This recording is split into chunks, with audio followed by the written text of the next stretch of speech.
Même dans ton rejet, Jésus est Seigneur.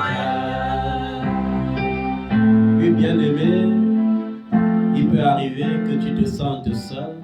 Des moments comme ça existent dans la vie. Des moments où tu te sens seul dans un monde trop plein. Des moments où tu veux être entouré des personnes qui t'aiment, mais tu ressens toujours le rejet. Tu sens un vide en toi. Tu te demandes si Dieu t'a aussi abandonné. Tu te demandes si Dieu t'aime encore. Tu te demandes si c'est encore possible d'avancer. Tu te demandes si ta vie ne s'arrêtera pas là, si ton histoire ne restera pas inchangée. Mais laisse-moi te dire ce matin que Dieu ne t'abandonnera jamais. Il t'aime, même lorsque tu ne te sens pas aimé. Il est toujours présent et il te tend la main. Il te dit, me voici, viens à moi. Viens à moi et tu vivras. Viens à moi avant qu'il ne se fasse trop tard. Viens à moi malgré ton péché. Viens à moi malgré ta nudité. Je veux moi-même te dépouiller de ta robe sale et te revêtir d'une robe d'allégresse. Je veux moi-même te donner accès à la salle du banquet pour que tu fasses toi avec moi. Ton Dieu ne t'abandonnera jamais. C'est pourquoi il dit que son amour est plus grand, plus fort que l'amour d'une mère.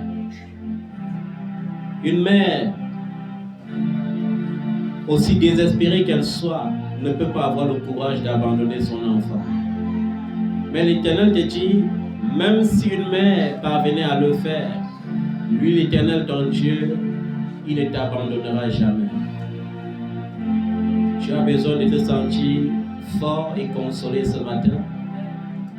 Tu as besoin de savoir que Jésus n'a pas changé. Et parce qu'il n'a pas changé, ton histoire ne restera pas inchangée. Même si le ciel semble fermé, même si le silence semble prolongé, le silence de Dieu ne signifie pas son abandon. Il ne t'abandonnera pas. Il ne te délaissera pas. Il entend tes cris. Il entend les cris de détresse. Et il viendra à ton secours certainement. Il viendra certainement à ton secours. Il le fera certainement. Bien-aimés, ce matin, nous n'allons pas enseigner, mais nous allons exhorter. Et le thème de l'exhortation de ce matin, c'est sors de ta culpabilité et reviens à ton Père, car ton Dieu qui est ton Père t'attend. Il faut que tu sortes de la culpabilité. Parce qu'on s'est rendu compte, et ça arrive même aux hommes de Dieu, que lorsque tout semble mal aller, on croit que c'est le péché qui nous rattrape. Mais est-ce que tu sais que tout est pour la gloire de Dieu? Tout ce que tu vis est pour la gloire de Dieu. Même lorsque tu tombes, il sait que tu dois tomber. La preuve, lorsqu'il a créé Adam, il avait déjà préparé un plan de salut parce qu'il savait qu'Adam allait tomber un jour. Il avait préparé un plan de salut. C'est pourquoi Adam était plein d'espérance, même étant tombé, et il pouvait engendrer des fils qui étaient bénis de l'Éternel et qui venaient de l'Éternel. Il pouvait les engendrer. C'est pourquoi lorsqu'il a engendré Abel, on a entendu la mère d'Abel dire quelque chose de merveilleux. Et lorsqu'elle a engendré Seth, elle a encore dit quelque chose de plus merveilleux. L'Éternel m'a béni. L'Éternel m'a donné un enfant. Une bénédiction pour remplacer Abel que Caïn avait tué. Ainsi, Caïn pouvait être l'enfant du mal, mais il y avait toujours un enfant de bien qui préparait le plan de salut pour Dieu. Tomber ne signifie pas que tout s'est arrêté. L'échec dans la vie n'est pas l'échec de toute une vie. Au contraire, l'échec, c'est pour te fortifier. L'échec, c'est pour te forger. Et demain, lorsque les autres ne pourront pas avoir la force d'avancer, tu avanceras comme dans la routine. Comme je disais à quelqu'un récemment, Tu sembles étonné de voir qu'en quelques instants, Dieu par moi peut te redonner du sourire. Dieu par moi peut te consoler à nouveau. Mais pour moi, ce n'est pas un sujet d'étonnement. Parce que Dieu m'a fait exactement vivre ce que tu vis aujourd'hui. Pas dans le but de me détruire, mais dans le but de me rendre capable de consoler tous ceux qui se retrouveront dans la même situation. On ne devient pas un beau matin un conseiller. On ne devient pas un grand matin, on se lève pas un beau matin, on devient un réparateur de brèches. On ne se lève pas un beau matin, on devient consolateur. On le devient parce que Dieu nous a forgés. Parfois par une verge de fer, parfois par des moments très difficiles, parfois par des maladies, parfois par le rejet. Et le rejet, lorsque Dieu le permet, c'est pour que tu ressentes que son amour est plus grand, plus fort que l'amour des hommes. C'est pour que tu comprennes que là où les hommes peuvent te décevoir, Dieu répondra toujours, me voici. C'est pourquoi il a dit, le bon berger est celui-là qui est capable d'abandonner 99 brebis sur la montagne pour descendre en bas de la montagne dans la vallée, reprendre cette brebis galeuse ou cette brebis qui boite. Peu importe que tu sois cette brebis qui n'a plus de force pour avancer, ressens l'amour de Dieu dans ton corps, ressens l'amour de Dieu dans ta pensée, ressens l'amour de Dieu au fond de ton âme et dis-toi, je vais y arriver par la grâce de Dieu. Il me fera arriver. Rien ne m'arrêtera sur ce chemin. Quelles que soient les rages nuageux de ma vie, quels que soient les vents contraires, quelles que soient les tempêtes, quel que soit le rejet, le mépris, la désolation, quelle que soit la nudité, la faim, la pauvreté, rien ne m'arrêtera. J'y arriverai. Alléluia. Dis-toi que tu dois y arriver. Parce que l'Éternel, ton Dieu, est avec toi. Souviens-toi qu'il a dit qu'en cette année 2025, à tes résolutions répondra le succès. Quand tout va mal, rappelle cette promesse à Dieu et prends des bonnes résolutions. Parfois, rien ne change parce que tu n'as pas pris des résolutions. Prends des résolutions et tu verras que les choses vont changer. Prends de très bonnes résolutions. Moi-même, chaque matin, chaque jour, je m'attelle et je dis, Seigneur, ai-je vraiment pris des bonnes résolutions? Est-ce que prendre la résolution veut dire croiser les bras et pleurer? Est-ce que prendre les bonnes résolutions signifie se décourager? Est-ce que prendre les bonnes résolutions signifie me coucher et dire certainement Dieu est Dieu, il aura pitié de moi, il agira? Non, prendre des bonnes résolutions, c'est crier à lui. C'est dire Seigneur, secours-moi. C'est dire Seigneur, secours mes faiblesses. C'est dire Seigneur, relève-moi. C'est dire Seigneur, je reprends le contrôle. Je vais encore méditer ta parole. Je vais encore demeurer dans ta parole. Je vais encore chercher ta face. Et lorsque je chercherai ta face, Seigneur, tu te laisseras trouver. Prendre de bonnes résolutions, c'est aussi abandonner certaines personnes. Parce que tu entends la voix de Dieu dire, abandonne-les, ils ne sont pas dignes de moi. Abandonne-les, je veux te bénir. Mais détache-toi de ces personnes. C'est aussi prendre de bonnes résolutions. Même si ça fait mal, on abandonne certaines personnes. Même si ça fait mal, on se détache de certaines personnes. Parce qu'ils ne sont plus des sources de grâce pour toi. Ils sont des sources de disgrâce. Ils sont des sources de déconnexion. Et pour rester connecté au cercle, parfois, il faut se faire violence et lâcher prise. Bien-aimé, toi qui écoutes ce message ce matin, tu dois savoir une seule chose. Dieu ne t'a jamais oublié. Il ne t'oubliera jamais. Dieu ne t'a jamais abandonné. Il ne t'abandonnera jamais. Parfois, quand tout va mal, quand on fait des efforts, on ne voit aucun fruit. On a tendance à sentir cette voix qui dit « Tu es déconnecté et Dieu t'a oublié ». Cette voix est une voix mensongère qui n'a qu'un seul but. d'éloigner davantage la présence de ton Dieu. Pourtant, même lorsque tu tombes, pendant que tu es en train d'avancer, Dieu s'arrête là où tu es tombé, il te tend la main. Il dit, relève-toi, relève-toi, je veux te secourir. Relève-toi, je vais te saisir par la main pour que tu ne tombes plus. Et ce matin, il te le redit encore. Le péché n'est pas une fatalité. L'homme est né péché et est privé de la gloire de Dieu, mais il est gratuitement sauvé par la rédemption qui se trouve dans la foi, dans le Fils de Dieu. La foi en son sacrifice, la foi dans la nouvelle alliance. Lui-même, il s'est offert comme victime expiatoire afin de te sauver du péché, afin de te délivrer de la malédiction du péché, afin que tu hérites la vie éternelle. C'est pourquoi Dieu te dit que si tu cherches premièrement le royaume des cieux et sa justice, il te donnera tout le reste par-dessus.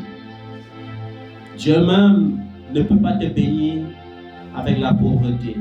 La pauvreté n'est pas une bénédiction, c'est une fatalité. Mais je veux que tu comprennes le sens de la pauvreté. Certaines pauvretés sont pour la gloire de Dieu. Mais la pauvreté que Dieu te donne, c'est cette pauvreté dans laquelle tu as le pouvoir de t'acheter des vêtements, de te soigner, de te nourrir, même s'il n'y a pas le superflu. Mais la pauvreté qui est une malédiction est cette pauvreté qui t'empêche de t'épanouir, qui t'empêche d'être à jour dans ton loyer, qui t'empêche de te soigner, qui t'empêche de t'offrir le minimum du bonheur dans cette vie. Et cette pauvreté, au nom de Jésus-Christ, je la déclare brisée dans ta vie.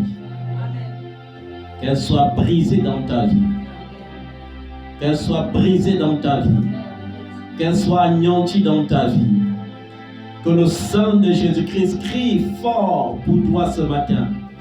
Que tu sois délivré de toute pauvreté qui est une malédiction. De toute pauvreté qui peut t'empêcher de te soigner, de te vêtir, de manger. Sois délivré de cela au nom de Jésus. Même si elle est héréditaire, qu'elle soit brisée. Même si elle est liée à ton sang, qu'elle soit brisée. Même si elle est liée à ton cordon ombilical, qu'elle soit brisée. Même si elle est liée aux alliances contractées par tes ancêtres selon la chair, qu'elle soit brisée, effacée, anéantie par le nom de Jésus. Amen. Toi qui écoutes ce message ce matin, sache que même si au fond de toi, tu sens que tu t'es éloigné, que tu es déconnecté de Dieu, même si tu penses ne plus être digne de son amour, sache qu'il est encore là, il te tend la main. Dieu te tend la main, bien-aimé. Il est prêt à t'accueillir. Et tu sauras cela lorsque tu liras à la maison. Et on peut même lire certaines parties maintenant. Joël chapitre 2, verset 12. Quelqu'un d'autre ouvre Zacharie 1, verset 3b. Joël chapitre 2, verset 12. Quelqu'un d'autre, Zacharie chapitre 1, verset 3b. 2 Chroniques chapitre 30.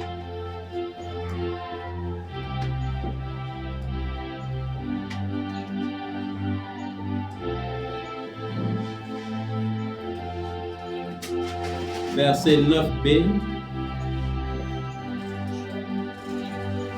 On commence par Joël chapitre 2, verset 12. Joël chapitre 2, le verset 12. Maintenant encore, dit l'Éternel, revenez à moi de tout Revenez à moi de tout votre cœur. Avec des jeûnes. Avec des pleurs. Et des lamentations. Et des lamentations. Alléluia. Déchirez vos cœurs. Déchirez vos cœurs. Et vos vêtements. Et revenez à l'Éternel. Votre Dieu. Car il est compatissant et miséricordieux. Lent à la colère et riche en bonté. Il se repent des mots qu'il envoie. Est-ce que tu as compris cela, bien-aimé? Est-ce que cela te rassure ce matin? Ton Dieu est miséricordieux et compatissant. Il est lent à la colère et il se repent des mots qu'il envoie. Dieu se repent même de la malédiction qu'il envoie dans ta vie à cause d'un péché. Il se repent des maladies qu'il laisse entrer dans ton corps à cause d'un péché. Il se repent de la désolation qu'il envoie dans ta vie à cause d'un péché. Par ces paroles, sens-toi rassuré ce matin et relève-toi. Les hommes peuvent nous abandonner, mais Dieu jamais ne nous abandonnera. Pourquoi? Parce que Jésus est toujours présent devant sa face. Jésus est constamment debout à la droite de la majesté divine. Et il intercède pour toi et pour moi. Et ses blessures sont toujours présentes pour dire: j'ai payé le prix, j'ai payé la rançon. Cette vie m'appartient. Cette vie doit être bénie. Cette vie est sauvée. Cette vie doit être restaurée. Zacharie 1, verset 3b.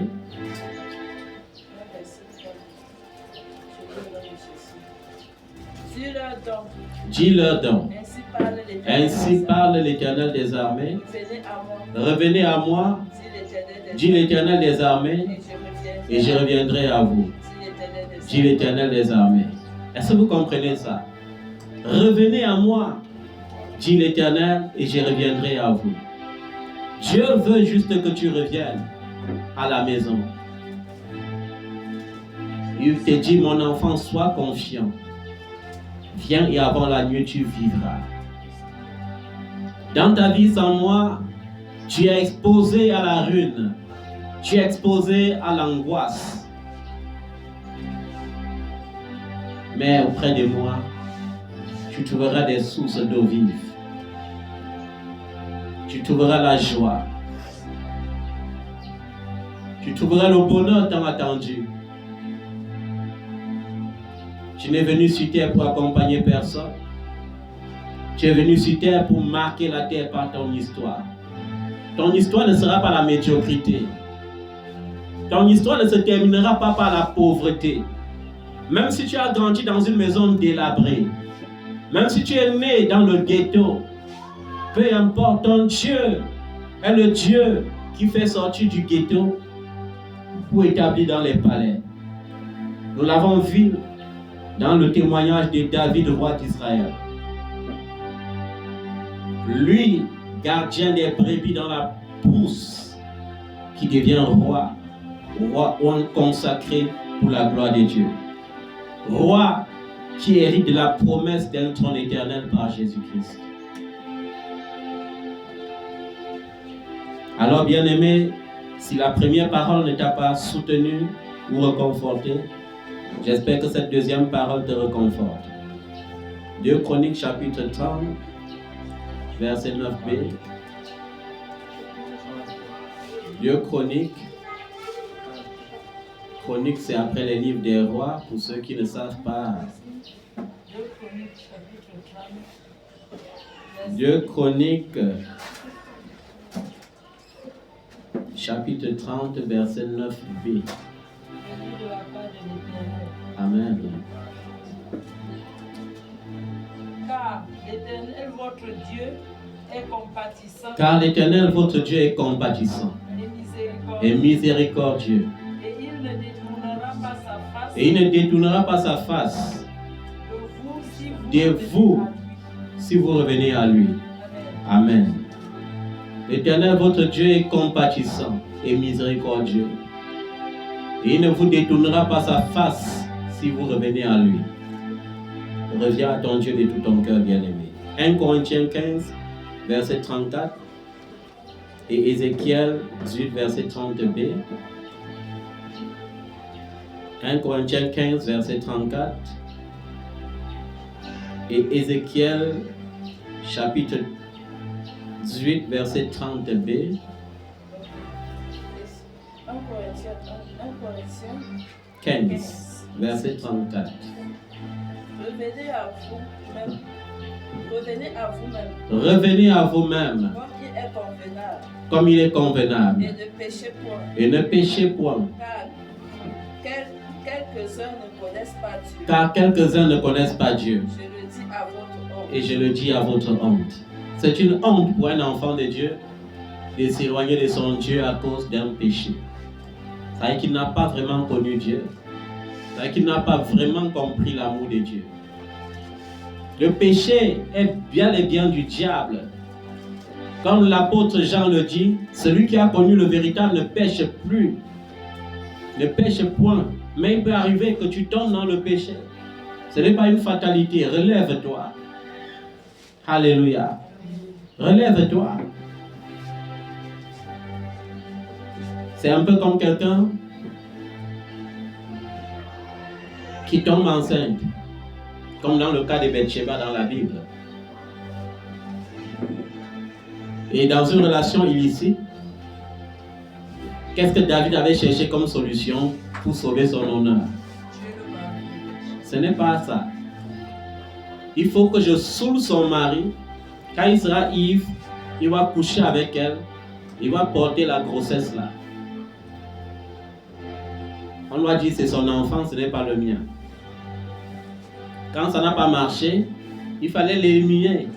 Mais en l'éliminant, il se crée une gloire personnelle qui n'est pas la gloire de Dieu. Tout le monde savait que David avait un cœur rempli d'amour et qu'il était compatissant envers les faibles. Ce qui fait que lorsqu'il prend Bathsheba dans le palais, on ne peut pas soupçonner que c'est son enfant. On va dire le roi est compatissant. Il secoue la veuve de l'un de ses serviteurs. Mais à la fin, est-ce qu'une grossesse est une fatalité? David a dit quelque chose qui m'a consolé un jour parce qu'un homme de Dieu, vous savez, les gens lisent la Bible et parfois l'interprètent mal.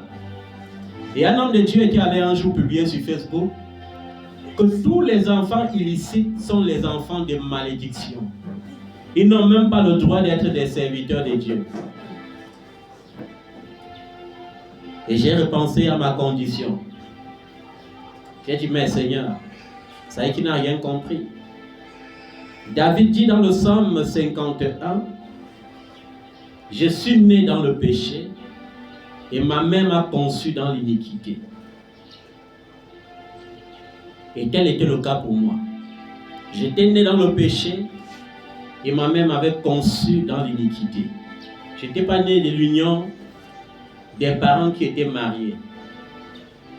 Mais Dieu m'avait déjà connu à l'avance. Il n'a pas regardé à l'existence de mes parents ni à leur péché. Mais lui-même, il m'a consacré par son élection. Il a fait de moi un serviteur, tout comme David. Et vous voyez parfois, lorsque vous lisez la Bible et que vous comprenez mal, vous pouvez vous disgracier vous-même. Et j'ai dit, mais Seigneur, autant de vies sont consolées au travers de moi par ta grâce. Mais ce n'est pas le fruit d'une philosophie, ni d'une psychologie. C'est le fruit de ta grâce. Alléluia. Amen. Peu importe tes origines, peu importe d'où tu sors, peu importe la façon dont tu nais, la Bible n'a jamais appelé un enfant sujet de malédiction. Au contraire, dans le psaume 127, verset 3, la Bible dit, les enfants sont un don de l'Éternel, une bénédiction. Alléluia. Une bénédiction. Tu es le fruit d'une bénédiction. Tu es le fruit d'une bénédiction.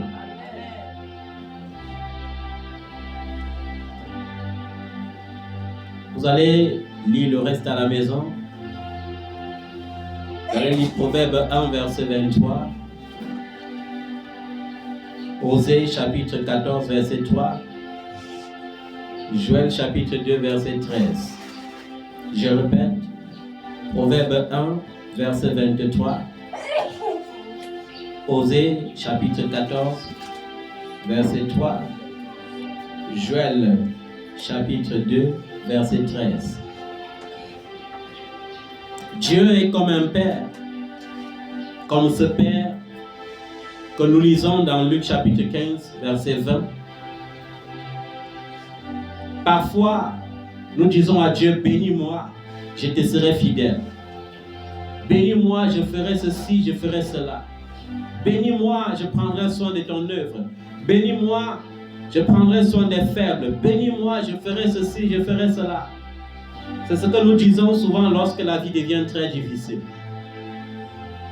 Et Dieu, comme dans l'histoire du fils prodigue, parfois passe outre nos faiblesses et bénit certains d'entre nous.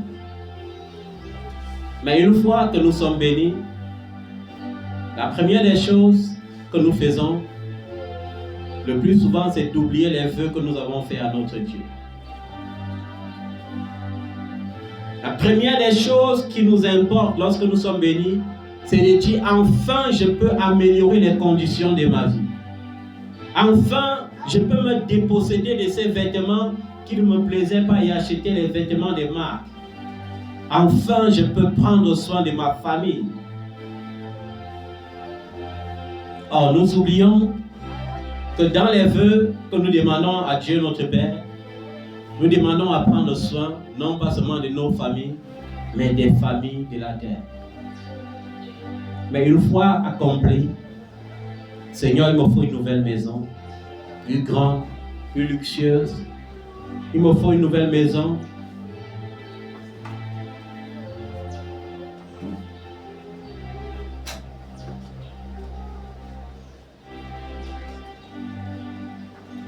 Il me faut une nouvelle maison plus grande, même si celle-ci est encore convenante.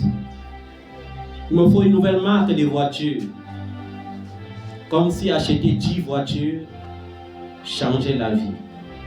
Lorsque tu passes avec une voiture de marque, tu attires l'admiration des hommes, mais tu ne changes rien dans leur vie.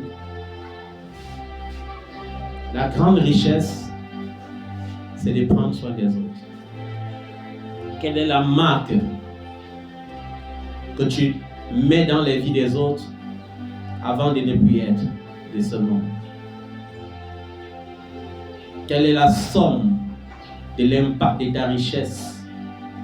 Combien de joie as-tu causé? Combien de bonheur as-tu causé? Combien d'espoir as-tu donné? C'est ça le vrai sens de la richesse liée à l'amour de Dieu. Le fils prodigue avait dit, papa, tu es milliardaire. Je n'ai pas besoin que tu meures avant que je jouisse de mon héritage. Je suis ton fils, j'ai droit à ça. Parfois, vos enfants ne vous disent pas ça, tout simplement parce qu'ils regardent et voient que vous n'avez rien. Mais il y aura des enfants qui seront capables de faire comme le fils prodigue. De dire, papa, je veux mon patrimoine maintenant et non après. Le fils cadet avait dit, donne-moi ma part maintenant. Je veux faire de ma part ce que je veux, de mon héritage ce que je veux. Et il s'était comporté comme certains d'entre vous. Une fois béni, on se souvient qu'on ne dormait pas dans les hôtels tout simplement parce qu'on n'avait pas l'argent pour s'offrir les suites.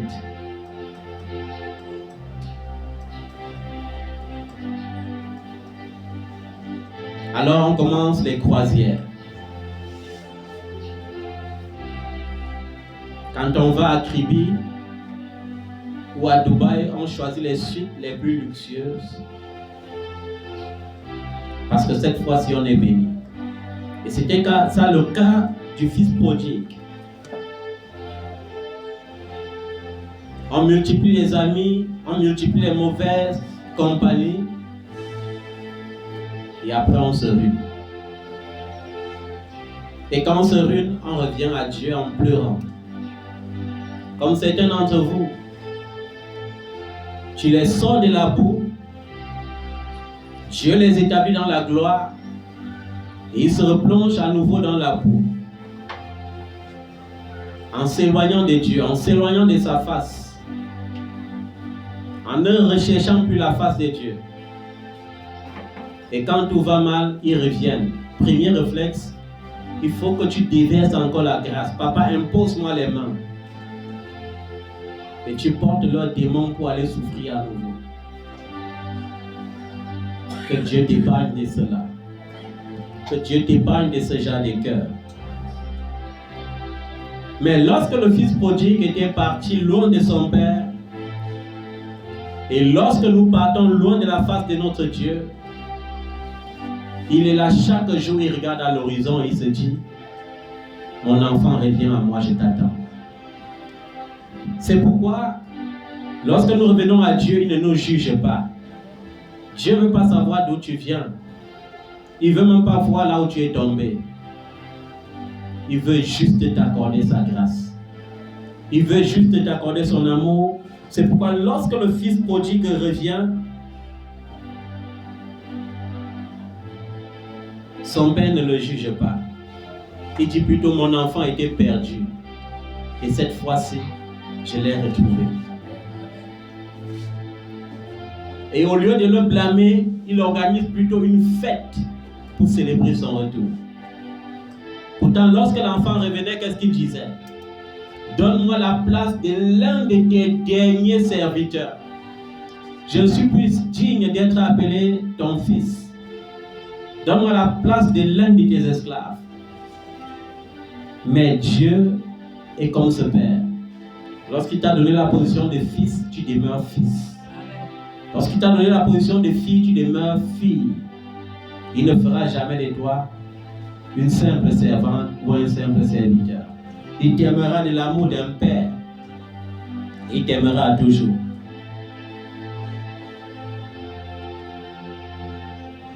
Dieu veut courir à toi, mais il veut que tu tendes les bras. Dieu est ce Père plein de grâce et de miséricorde.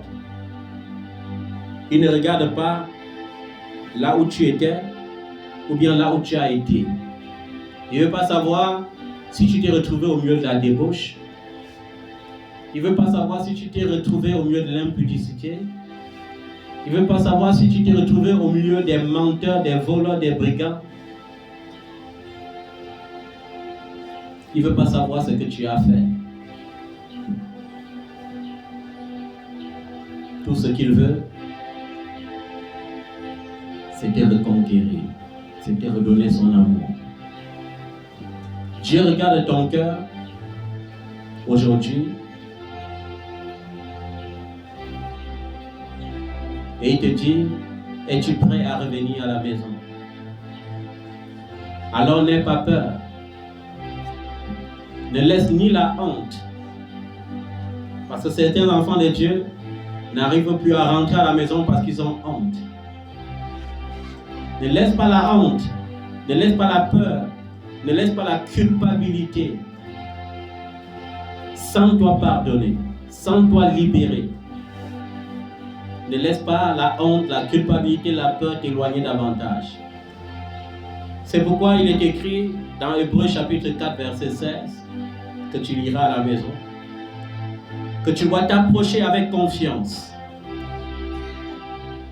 Approche-toi avec confiance parce que Dieu t'aime et il veut te restaurer. Quand nous lisons Hébreux chapitre 4 verset 16, qu'est-ce que l'apôtre Paul dit? Il dit, approchons-nous donc avec assurance du trône de la grâce afin d'obtenir miséricorde. Alléluia. Approche-toi avec assurance. S'approcher avec assurance veut dire, Seigneur, je suis tombé, mais je suis ton fils. Seigneur, je suis tombé, mais je crois que Jésus est là. Je suis tombé, mais je crois qu'il a payé la rançon. Je suis tombé, mais je crois en ta compassion, je crois en ta miséricorde, je crois en ton amour. Et j'accepte ton amour. je prends sur moi d'accepter cet amour et de ne pas m'éloigner davantage.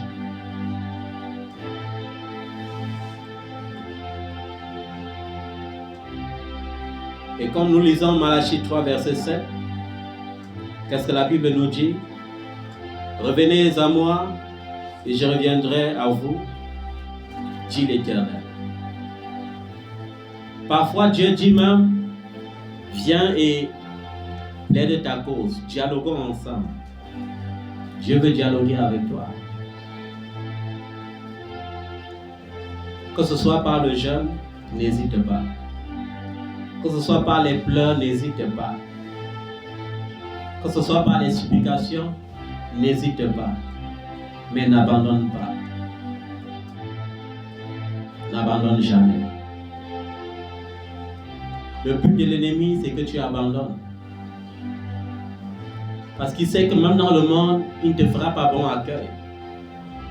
J'ai entendu un chrétien un jour dire, c'est tellement dur que j'ai envie de rétrograder. Parce que ma vie dans le monde était mieux que celle que je vis dans le Seigneur aujourd'hui. Et je lui dis, ce bonheur que tu croyais trouver dans le monde n'était qu'illusion. Le seul bonheur est celui que procure le Christ. Seule la bénédiction qui vient de l'Éternel enrichit. Il a fait sûr d'aucun chagrin. Parfois, nous comprenons mal ce verset. C'est-à-dire que lorsque le temps de Dieu est là, tu n'as pas besoin d'effort. Les choses avancent seules. Les choses se manifestent seules. Tu n'as plus besoin de courir. Tu n'as plus besoin de chercher les réseaux te localisent. Quand tu cries, où est-ce que la réponse arrive toute seule? Parce que le temps de Dieu est là. Et lorsque son temps est là, le chagrin disparaît. Ce temps existe pour moi, tout comme ce temps existe pour toi. Dieu a prévu un temps formidable pour chacun de ses enfants. Ne regarde pas si les autres sont déjà arrivés avant toi. Et ne regarde pas si une fois arrivés, ils t'ont oublié. Parfois, l'oubli, c'est pour la gloire de Dieu. Le secours des hommes n'est que vanité. On a vu Joseph dans la dépression, même ayant raison, parce que c'est à tort qu'on l'avait jeté en prison. Il n'avait rien fait de mal. Il était accusé en vain. Il était accusé sans raison. Et il a voulu s'appuyer sur son innocence pour trouver le secours auprès d'un homme. C'est pourquoi lorsqu'il a interprété le rêve et les chansons du roi, il a dit, lorsque tu arriveras dehors, intercède pour moi auprès du Pharaon. Dis-lui qu'il y a un hébreu innocent ici dans la prison du roi. Mais la Bible nous dit formellement que lorsque les chansons ont été libérées, il a carrément oublié Joseph. C'est la même chose. Tu ne dois pas espérer dans les hommes. N'espère en aucun homme. N'espère pas en ton frère, tout simplement parce que tu te dis, mon frère a réussi, et par conséquent, il me fera réussir. Ton frère peut réussir et t'oublier. Ta soeur peut réussir et t'oublier. J'ai vu des sœurs, j'ai vu des frères, qu'au lieu de te faire voyager, ils préfèrent te laisser au Cameroun et te consoler parfois avec 10 000, 15 000, 50 000, 100 000, pourvu que tu ne voyages pas. Même lorsqu'il voit un réseau propre pour te faire voyager, il dit non. Si elle voyage, qui va continuer de m'acclamer, qui va continuer de m'appeler chaque jour pour me demander un peu de secours. Ne mets pas ton espoir dans l'homme. Ne mets pas ton espoir dans ta femme, dans ton mari, dans ton fiancé. Non, ne mets pas ton espoir dans l'homme. Ne mets pas ton espoir dans ton beau-frère, ta belle-sœur, non. C'est pourquoi lorsqu'il a plu à Dieu de libérer Joseph, Dieu lui-même a confondu Pharaon. Il a fait rêver d'un rêve qu'aucun de ses magiciens et sages ne pouvait interpréter. Et lorsque les chansons ont vu que Pharaon était en colère, À partir de ce moment, il s'est souvenu de Joseph. Et il a dit, il y a de cela 2 ans, il y a quelqu'un que j'ai connu là-bas en prison. Ce n'est pas un Égyptien comme moi, c'est un Hébreu. Et il avait interprété mon songe. Et c'était arrivé exactement comme il avait interprété. Même devant Dieu, il y a ce qu'on appelle le livre du souvenir. C'est pourquoi parfois, arrête de pleurer et dis, Seigneur, souviens-toi de moi. Lorsque Noé a construit l'arche pour être épargné du déluge, après, si Noé ne disait pas, Éternel, souviens-toi de moi, il allait caler dans l'arche. Il n'allait plus jamais voir la terre. C'est pourquoi lorsque les eaux se sont desséchées, Noé était toujours dans l'arche. Et la Bible dit, et l'Éternel se souvint de Noé. Que Dieu se souvienne de toi et de moi ce matin. Amen. Que Dieu se souvienne de toi ce matin. Amen. Que Dieu se souvienne de ton cas ce matin. Amen. Que Dieu se souvienne de tes supplications ce matin. Amen. Qu'il se souvienne de tes pleurs ce matin. Il y a des moments où tu te caches dans le secret, tu pleures. Il y a des moments où tu as des pleurs secrètes. Que Dieu se souvienne de tes pleurs. Amen. Qu'il se souvienne de toi selon sa miséricorde. Il y a des prières qui ne seront exaucées qu'au jour où, comme le prêtre Élie l'avait dit à Anne, un de ses serviteurs te dira, ma fille, mon fils, aujourd'hui ta prière a été exaucée. Que Dieu se souvienne de toi. Je crois que je parle à quelqu'un ce matin. Parce que la fin de ta souffrance est là. Amen.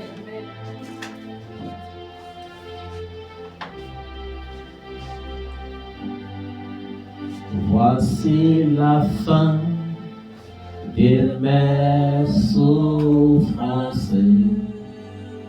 Parce qu'en Jésus, je suis sauvé. J'ai la victoire sur tout ce monde. Un jour j'irai vers le Seigneur. Voici la fin de mes souffrances. Parce qu'en Jésus, je suis sauvé. J'ai la victoire sur tout ce monde.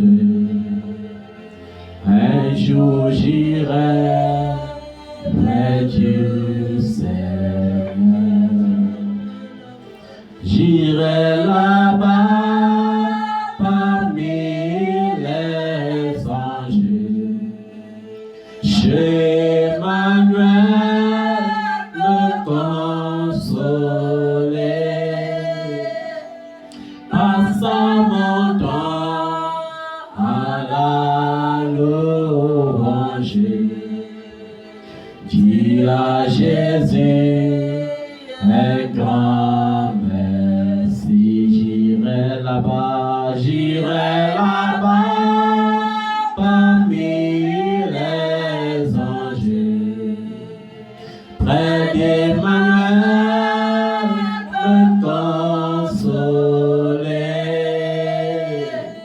Passant mon temps à la louange. Dis à Jésus un grand merci. Alléluia. Amen. Tu peux lui dire merci dès à présent. Parce qu'il dit, tout ce que tu désires, crois que tu l'as déjà reçu. Crois et tu verras la chose arriver. Crois et reçois ce visa. Crois et reçois cette carte de séjour. Crois et reçois cette naturalisation. Crois et reçois ce travail. Crois et reçois cette promotion. Crois et reçois cette guérison. Crois et reçois la gloire de Dieu. Au nom de Jésus. Alléluia. Revenez à moi et je reviendrai à vous, dit le Seigneur, l'Éternel. En Jésus-Christ, il y a un chemin qui s'est ouvert pour le pardon. En Jésus, un chemin s'est ouvert pour le pardon. Le pardon est offert en Christ. En Jésus, nous trouvons l'amour éternel. Aujourd'hui, il faut que tu décides de faire un pas. Dieu fera le reste. Prends la décision d'avancer et Dieu te fera avancer. Prends la décision de te relever et Dieu te fera te relever. Ton Père Céleste est là, il t'attend. Et tu n'as plus rien à craindre parce qu'il a payé le prix. On l'a humilié à ta place, on l'a battu des verges, on l'a insulté, on l'a flagellé, on l'a ridiculisé. Mais il a tout supporté et il te dit tout est accompli. Tout est accompli pour que tu vives. Tout est accompli pour que tu prospères. Tout est accompli pour que tu sois en bonne santé. Tout est accompli pour que tu aies la victoire. Tout est accompli pour que tu triomphes du monde. Tout est accompli pour que tu triomphes de tes ennemis. Et ce matin, l'Éternel élève ta tête au-dessus de celle de tes ennemis. Il élève ta tête au-dessus de celle de tes adversaires. Il brise cette porte d'acier qui t'empêchait de passer. Il détruit ce blocage qui t'empêchait d'évoluer. Il brise et il détruit cette prison dans laquelle tes bénédictions étaient renfermées. Il détruit. Il te tient par la main. Il te fera avancer.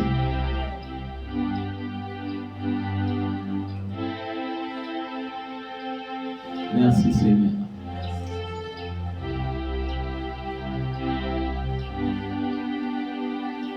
Mets-toi sur tes pieds. Dis avec moi, tendre Père. Père Céleste. Je reviens à toi de tout mon cœur. Avec des larmes. Avec des supplications. Accepte-moi. Avec mon cœur brisé. Accepte-moi avec mon cœur humilié. J'ai péché contre toi seul.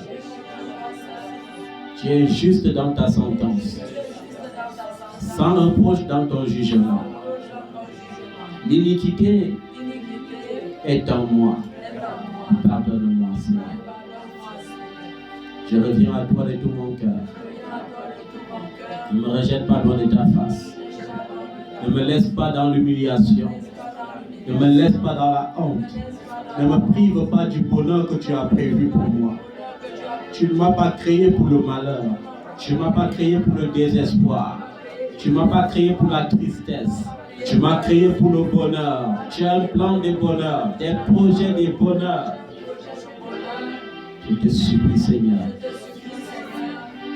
Ne te repens pas du bonheur que tu as prévu pour moi. Repens-toi, Seigneur, des mots qui sont entrés dans ma vie. Des mots tels que les humiliations, tels que le rejet, tels que la dette, tels que les manquements, tels que la stagnation, la pauvreté matérielle, la pauvreté financière, les maladies, les calamités.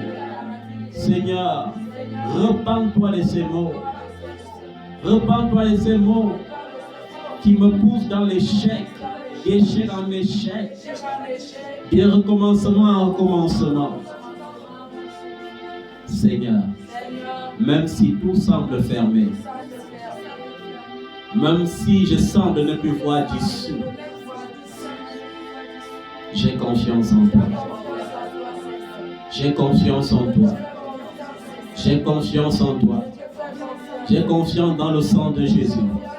J'ai confiance dans le sacrifice de Jésus. J'ai confiance dans la mort de Jésus. J'ai confiance dans la résurrection de Jésus. J'ai confiance en ce Jésus qui est assis à la droite du Père et qui intercède pour moi. Que par son intercession, le Père ait compassion de moi. Que par son intercession, le Père me relève. Que par son intercession, le bonheur arrive. Que par son intercession, la grâce arrive, la faveur arrive. Le bonheur et la grâce m'accompagneront tous les jours de ma vie. Pas un seul jour, mais tous les jours de ma vie. Seigneur, je te supplie. Aie compassion de mes larmes. Aie compassion de moi. Aie pitié.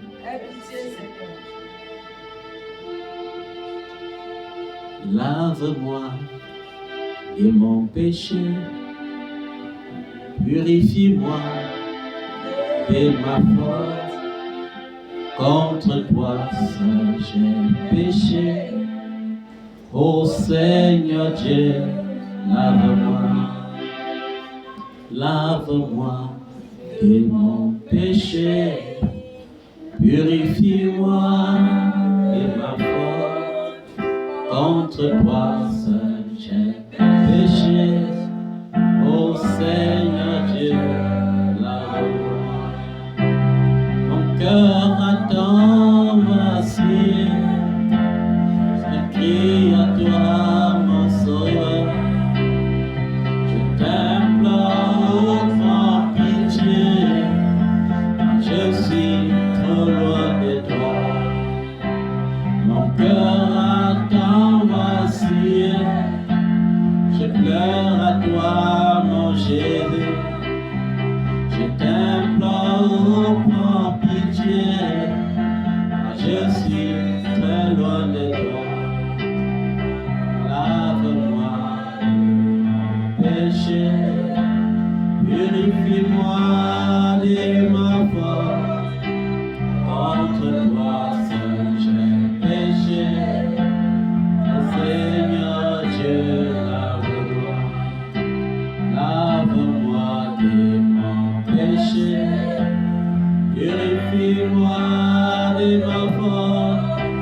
Contre toi seul j'ai péché.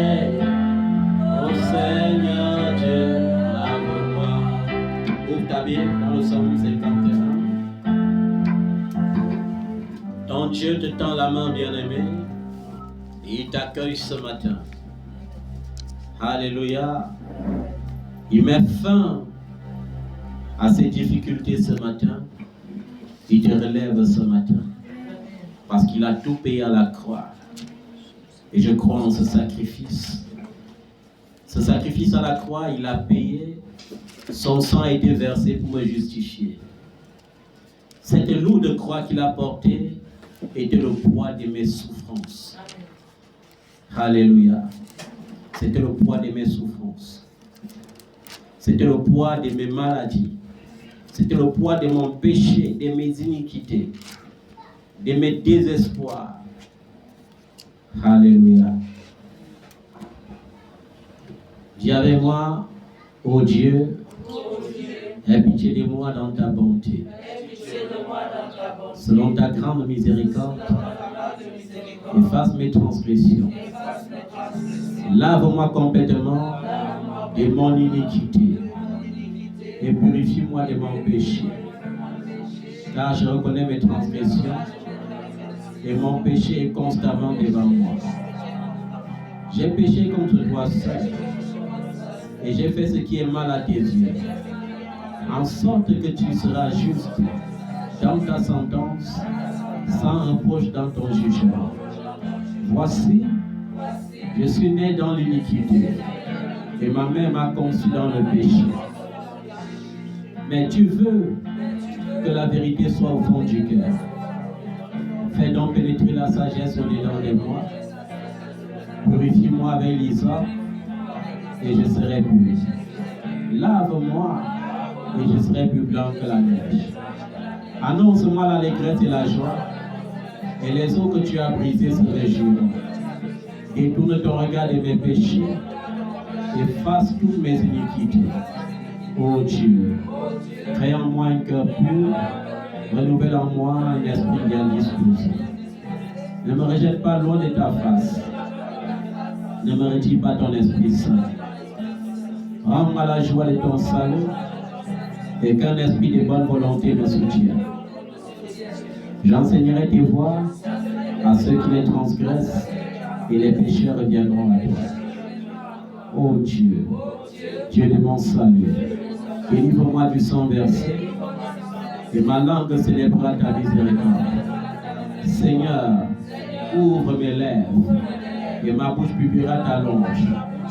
Si tu eusses voulu des sacrifices, je t'en aurais offert, mais tu ne prends pas plaisir aux holocaustes. Les sacrifices qui sont agréables à Dieu, c'est un esprit brisé. Oh Dieu, tu ne dédaignes pas un cœur brisé et contré. Repends par ta grâce tes bienfaits sur ma vie. Rebâtis-moi, relève-moi, alors tu agréeras des sacrifices de justice, des holocaustes et des victimes entières. Alors, on offrira des taureaux sur ton autel. Amen. Est-ce que tu te sens pardonné ce matin? Est-ce que tu te sens libéré ce matin? Aie confiance en Jésus. Il a payé le prix. Je sais, il a souffert à cause de mon péché. Je sais, il a souffert à cause de mes péchés. Oui, je sais, il a souffert à cause de mes péchés. Je sais, il a souffert à cause de mes péchés. Je sais, tu as souffert à cause de mes péchés. On t'a humilié, on t'a jeté, on t'a battu des verges à cause de mes péchés. Je sais, tu as souffert à cause de mes péchés. Oui, je sais, tu as souffert à cause de mes péchés. Je sais, tu as souffert à cause de mes péchés. Eli, Eli, lama sabachthani. Eli, oh, lama sabachthani. À cause de mes péchés, oui, je sais, il a souffert à cause de mes péchés. Oui, je sais, il a souffert à cause de mes péchés. On l'a rejeté pour que tu sois accepté. On l'a maudit pour que tu sois béni. Eli, oh, Eli, lama sabachthani. Eli, oh, Eli, lama sabachthani. À cause de mes péchés, oui, je sais, oui, je sais, il a souffert à cause de mes péchés. Oui, je sais, oui, je sais, il a souffert à cause de mes péchés. Alléluia, il a payé le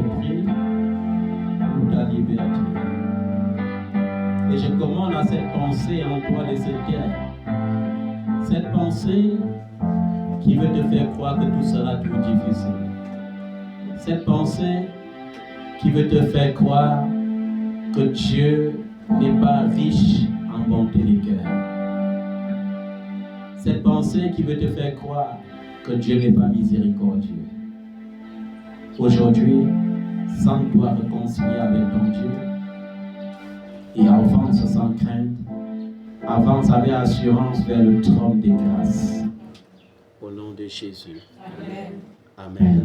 Amen. Gloire à Jésus. Nous sommes à la fin de cette exhortation. Est-ce que tu peux acclamer le nom de Jésus? Est-ce que tu peux le célébrer? Nous rendons grâce pour sa bonté, il est le consolateur, il est le libérateur de ceux qui le cherchent. Alléluia. Gloire à Jésus. Ok, avant de passer aux offrandes, nous allons consacrer un enfant qui nous est né récemment dans ce ministère. Il est très important de savoir que tous les premiers-nés garçons sont la propriété de l'Éternel et qui doivent toujours être consacrés à l'Éternel. Il y a une différence entre présenter l'enfant à Dieu et consacrer l'enfant à Dieu. Consacrer l'enfant à Dieu veut dire remettre l'enfant à Dieu. Et lorsque tu as remis l'enfant à Dieu, il n'y a aucun ennemi qui peut venir encore réclamer l'enfant. Alléluia. Amen. Aucun ennemi. C'est très important. Je vais demander